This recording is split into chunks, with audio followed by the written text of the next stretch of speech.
This course comprises a book entitled Persian Language Teaching.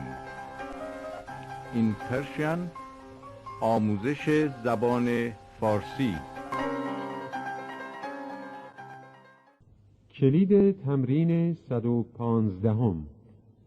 نفهمیدن، بی نمک، بی حوصله، بی خطر، ناآرام، باهوش، نخوابیدن، نامحترم، بی سلیقه، نخواستن، نامطمئن، ناممکن، حرف نزدن،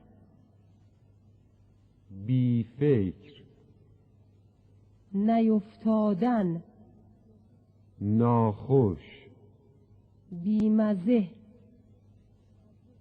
بی ادب، بی حرکت، ناپاک، ناآشنا، بی گناه، نبخشیدن، نایستادن، ناحق، بی معنی، بی دردسر، بی اراده، بی شعور، ناپیدا.